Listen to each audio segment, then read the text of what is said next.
anunciado entonces, vamos a entrevistar a Santiago Kawasaki, que es un antropólogo y analista político ecuatoriano, sobre los últimos sucesos en su país. Como saben, han habido protestas. En realidad la cosa todavía no está muy calmada, que digamos, por ahí. Gracias por haber aceptado la invitación.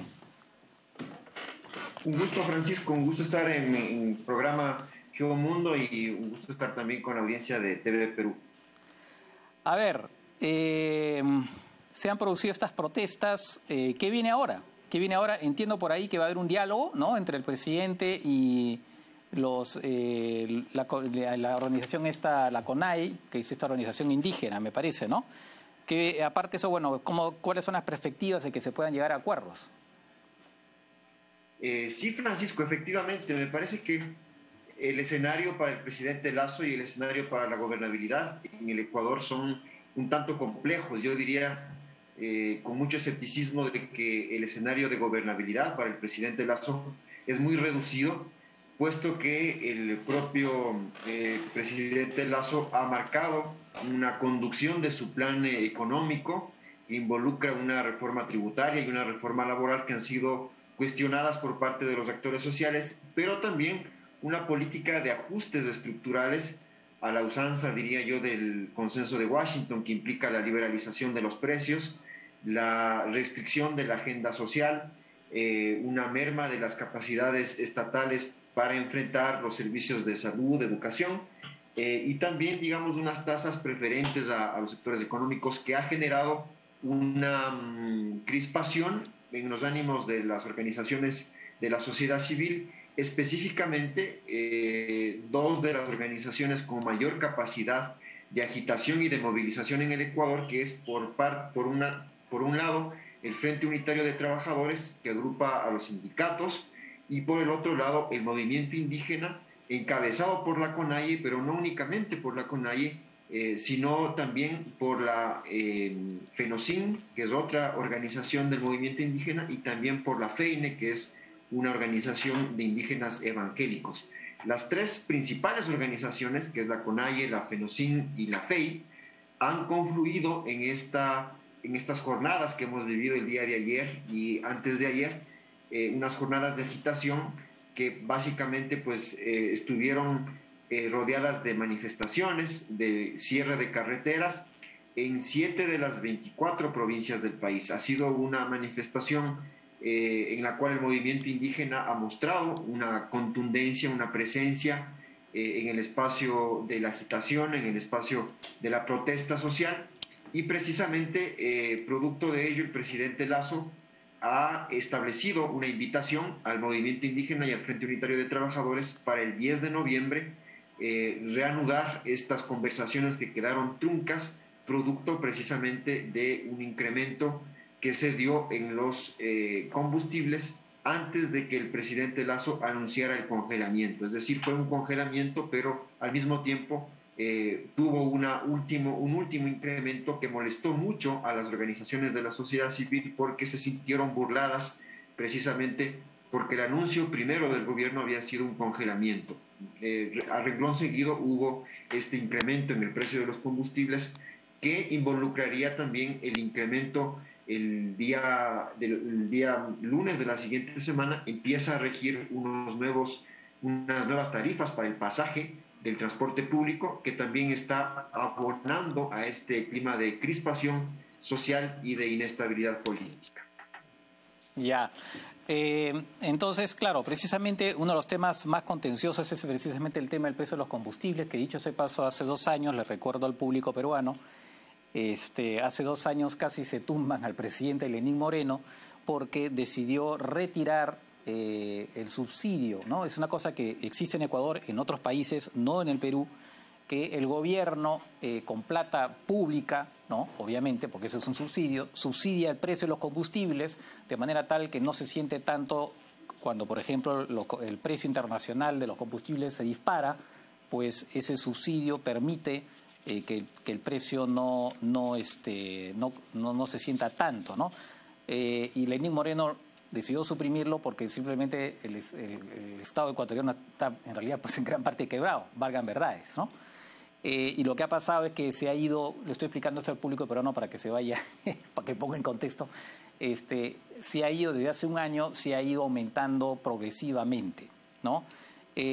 ¿Tú crees que sobre ese punto se puede llegar a un acuerdo o es que Lasso va a mantener efectivamente ese último aumento, ¿no? Y si no, pues ¿cuál podría ser la salida?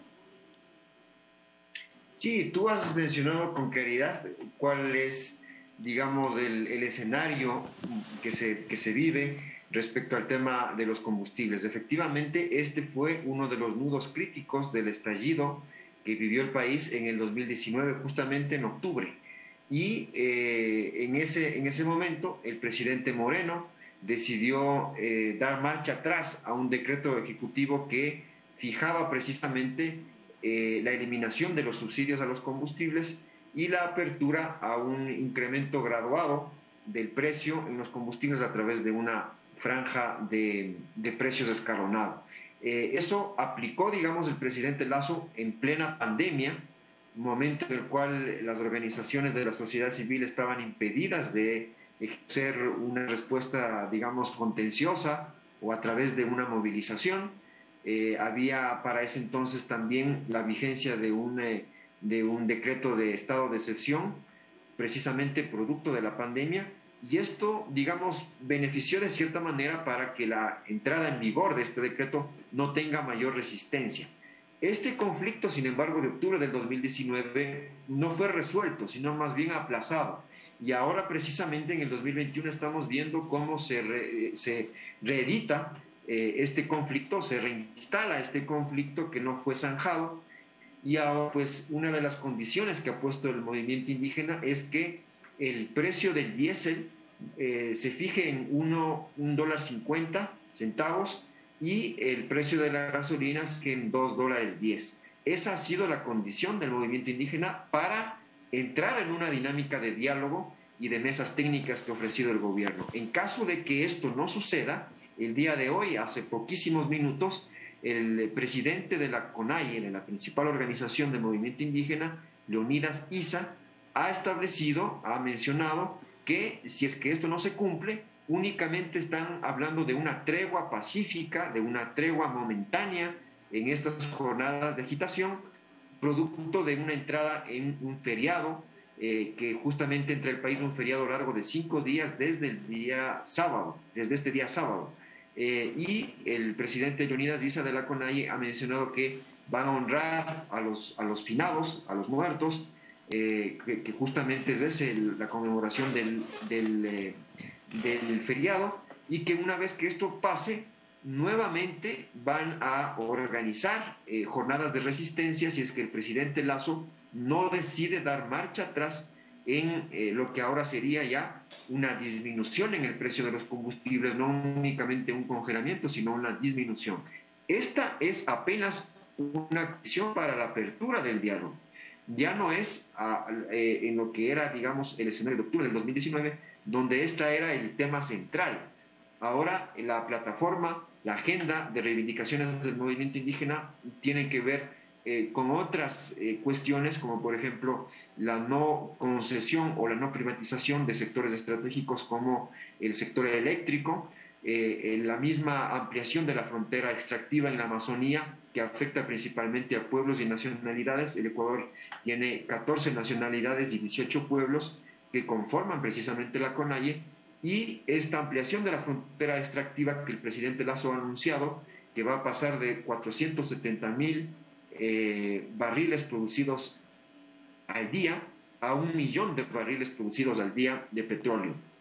Esto, sin lugar a dudas, va a traer la ampliación de la frontera extractiva, con lo cual se van a agudizar los conflictos medioambientales, socioambientales, que van a perjudicar efectivamente a pueblos y nacionalidades indígenas asentados en la Amazonía ecuatoriana. Esto ha sido uno de los puntos también que va a precisamente complejizar el diálogo, si es que el diálogo se llega a efectuar, pero el escenario político, el escenario social del Ecuador es conflictivo. No únicamente está esto en juego, sino también una reforma tributaria que podría agravar con impuestos indirectos a la clase media y a las clases populares, y también una reforma laboral que han anunciado los sindicatos que en lugar de ampliar el trabajo digno, ampliaría el trabajo precario. Y esto ha motivado precisamente parte de las reacciones que hemos vivido en estos últimos días. Es decir, el escenario es muy conflictivo porque va mucho más allá del solo hecho de los combustibles. Es un punto importante en la agenda, pero no es el único.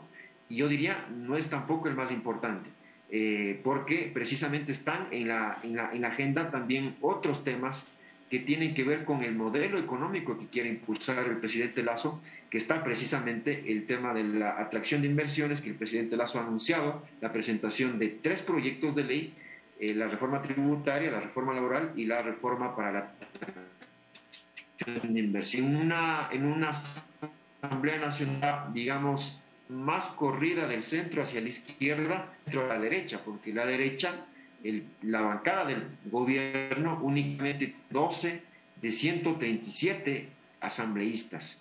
De acuerdo. Esto no sea un gobierno débil.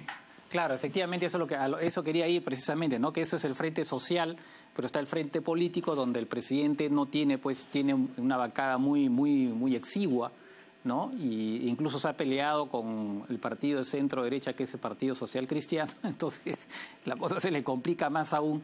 Entonces, ahí qué puede pasar, porque además le recuerdo también al público peruano que hay se ha abierto una investigación, bueno, a nivel de fiscalía también, pero también en el Congreso, ¿no? Va a haber el tema de los Pandora Papers, y ahí el presidente corre riesgo eventualmente de ser destituido. O sea, también por ese lado la cosa se le viene muy complicada.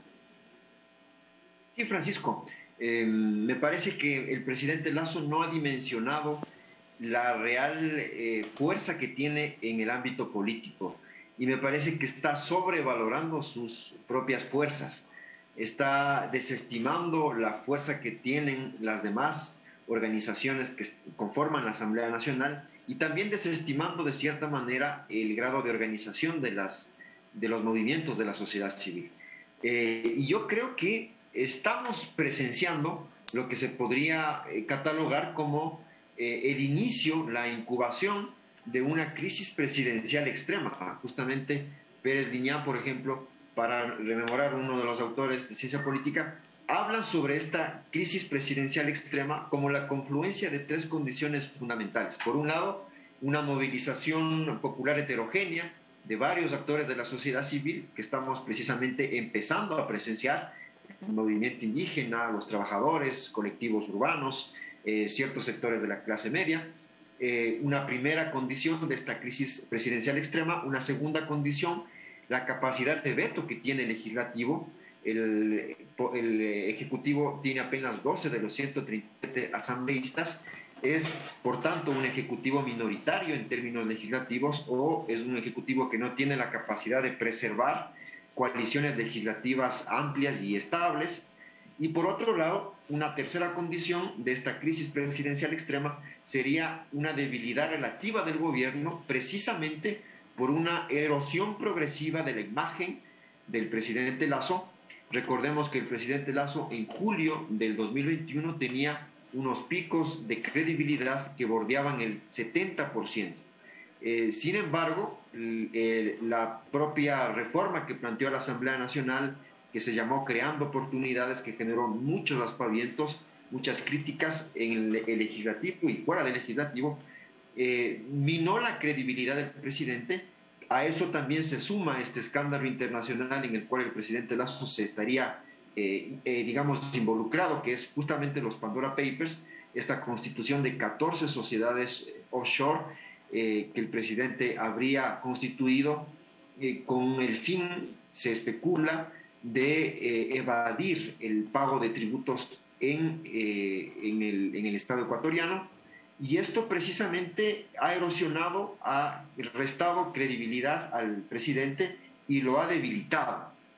Ahora, por ejemplo, se habla que la popularidad del presidente es del 28%, según varias firmas encuestadoras. Y esto da cuenta de un desplome de la credibilidad del gobierno. Aún tiene un cierto capital político que le ha dado un más que exitoso plan de vacunación, que convirtió al Ecuador en el tercer país con la mayor cantidad de población inoculada mayor de 18 años, únicamente superado por Uruguay y por Chile. Pero este tema que copó la agenda pública, que copó la agenda gubernamental en los primeros meses, ha dejado de ser una preocupación para el pueblo ecuatoriano, se ha disipado el miedo al COVID y se ha principalizado lo que es verdaderamente el problema del Ecuador, que es unos problemas estructurales de crisis, de desempleo, de pobreza. 6 millones de ecuatorianos viven en pobreza y 2,5 millones viven en pobreza extrema, es decir, casi el 50% de la población ecuatoriana sufre de pobreza. Y estos problemas son mucho más difíciles de administrar. No se van a solucionar ni en los 100 primeros minutos, como ofreció el presidente Lasso, ni en los 100 primeros días, sino que van a involucrar una solución que necesariamente tiene que ser concertada, pero que el presidente Lasso ha más bien privilegiado una salida ortodoxa en el ámbito económico, ha privilegiado unos entendimientos con el Fondo Monetario Internacional que han establecido ciertas condiciones, que está tratando precisamente de cumplir. Algunas condiciones tienen que cumplirse hasta el 2021, otras en el 2022. Una de ellas es la reforma tributaria, que debería estar aprobada hasta este año. Y eso precisamente, esa ansia de cumplir con las condiciones del fondo y de los organismos multilaterales de crédito, han provocado que este ajuste, digamos, traiga como una consecuencia inevitable la conflictividad social y la inestabilidad política. Esta revuelta social que vive el Ecuador es precisamente una consecuencia de ese ajuste o de ese rumbo en materia económica que ha querido dar el gobierno. De acuerdo, efectivamente, pues la cosa no pinta nada bien y además, como reitero, la situación financiera del Estado ecuatoriano pues está muy mala también, ¿no? Bien, bueno, muchas gracias, Santiago, por estas precisiones. Vamos a seguir muy atentamente lo que pase, sin duda, la próxima semana en Ecuador y veremos si es que la cosa se pone tan dramática como parece, por lo que tú estás diciendo, que se podría poner. Gracias nuevamente.